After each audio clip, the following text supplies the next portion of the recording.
ఏదైనా సమస్య వచ్చినప్పుడు దాన్ని ఎలా మైండ్ డీల్ చేస్తుందో మనం తెలుసుకుంటే దీన్ని ఖచ్చితంగా సాల్వ్ చేయొచ్చు. ఓకే. ఏదైనా సమస్య రాగానే మన మైండ్ ఏం చేస్తుందంటే ఫస్ట్ సర్వైవల్ కోసం చూస్తుంది. అంటే వీడు బతుకుంటాడా లేదా ఈ ప్రాబ్లంతో, అందుకని మొత్తం ఎక్స్ట్రీమ్ ఆలోచిస్తుంది.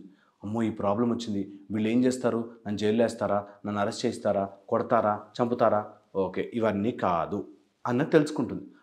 తెలుసుకునే ప్రయత్నము చేస్తూ నిరంతరము మన మైండ్ మనని బ్రతికించే పనిలో ఉంటుంది.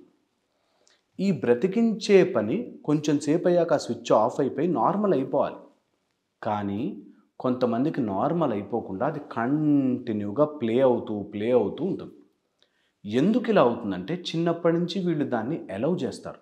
అంటే ఏదైనా ప్రాబ్లం రాగానే పదే పదే ఆలోచించి అలవాటు చేస్తారు. బ్రెయిన్కి ఏదైనా అలవాటైతే అది పోవడం చాలా చాలా కష్టం.